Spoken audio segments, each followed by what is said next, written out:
Hey guys! Welcome back to my channel. So I have decided to put up this video because I have been receiving a lot of emails and may mga nag-i-inbox din nagtatanong ng update regarding sa work and holiday visa ng Australia para sa mga Filipinos. So yun ang pag-uusapan natin ngayon.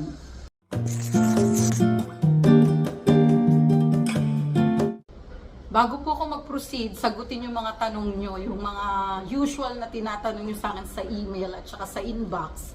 Gusto ko lang po klaruhin na hindi po ako agency. Hindi po ako sa inyo makakatulong ng pag-process ng visa nyo. Pangalawa, please po, paalala lang na maging careful. Huwag po kayo basta-basta mag-trust kung kani-kanino or nagki-claim na agent or nagki-claim na agency na makakatulong po sila sa inyo sa pagpaprocess nitong visa. In case in the future, mapag-decidean nyo na you will get an agency to process your visa, okay lang naman po yun, pero mas gagastos po kayo doon. At siguraduhin lang po ninyo na legit yung agency. Kung meron po kayong kaibigan or kakilala na gumamit ng agency, much better po yung ganon. Kasi meron po siyang personal experience from the agency na pwede niya pong i-share sa inyo. So, yun po, paalala, wag basta-bastang mag-trust kahit kanino po. Be careful po tayo, okay? So mapuproceed na po tayo dun sa mga tanong nyo. Una, yung ano daw yung requirements, qualified ba ako, ano po ba yung requirements. So kung naka-follow po kayo, yung part 1 po ng video na to, nag-share po ako sa inyo yung mga basic na requirements na kailangan. Ipanood po kasi klaro po yung pagkakadiscuss natin doon sa mga basic requirements. I-share ko po ulit yung link dito sa description box below para mabalikan nyo. Pangalawa, meron po tayong part 2 ng video. Diniscuss ko po doon ang frequently asked question.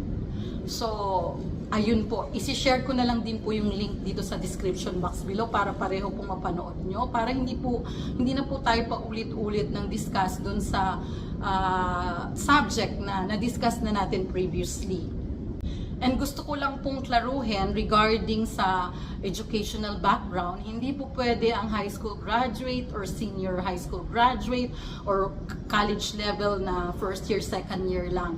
So kailangan po talaga meron tayong tertiary diploma, meaning nakagraduate po kayo ng college. Yun po ang requirements nila. Okay, eto na. Eto na po yung pinaka sobrang dami nagtatanong. Kailan po ako pwede mag-apply?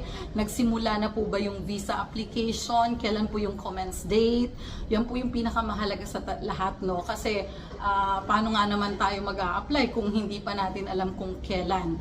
Okay, unfortunately po, inuna po nila yung Vietnam, China, and other neighboring countries like India. Ayun, sila po yung mga nauna doon sa work and holiday visa. Unfortunately, as of ngayon, May 2025, wala pa po ang Philippines. So, hindi pa po kayo pwedeng mag-submit ng application dahil nga wala pa yung commencement date for the Philippines. But definitely, it will come. Kung kailan, hindi pa natin alam. So, kailangan nating mag-antabay. So, kailangan nating abangan. So, what I suggest, habang wala pa yung commence date for Philippines, panoorin nyo yung basic requirements na shinare ko. Make sure pasok kayo doon. And ano ba yung pinaka-importante na requirement among doon sa basic? Na pwede nyo ng paghandaan right now. Ngayon, simulan nyo ng paghandaan. Kailangan po talaga siya ng pocket money. How much? Hindi ko rin po masasabi kung how much. But make sure ang pocket money enough dun sa 1 month kayo sa Australia mag-i-stay or you think within 1 month or 2 months bago kayo makakita ng work doon. So make sure yung pocket money is enough para masustentuhan yung pangangailangan. Isa po yun sa pinakamahalaga yung paghandaan, yung pocket money. So mag-save na po kayo dahan-dahan, mag-save na po kayo sa bank account nyo. Save na po kayo ng pera dahil hahanapan po kayo ng bank statement pag nag-apply po kayo ng work and holiday visa sa Australia. Doon naman sa mga nagtatanong na meron po akong kamag-anak doon, pwede po ba ako dyan? Regardless po, may kamag-anak kayo o wala. Wala po yung bearing. So, wala pong special treatment dahil may kapatid, may kamag-anak, wala po yon. So, for this work and holiday visa, pantay-pantay lahat. lahat tayo na pasok dun sa basic requirements, pantay-pantay. So, hindi po counted dahil may kamag-anak ka, mas may chance kang makuha yung visa. So, wala po talaga, walang bearing yung may kamag-anak.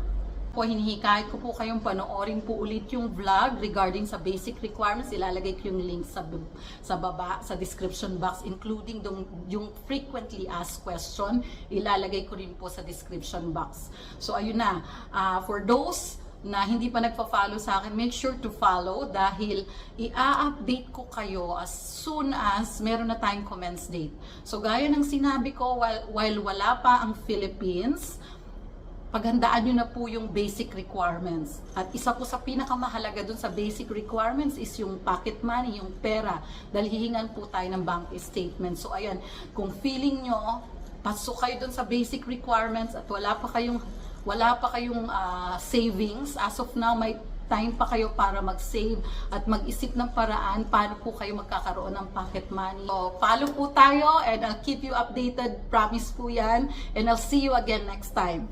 Bye!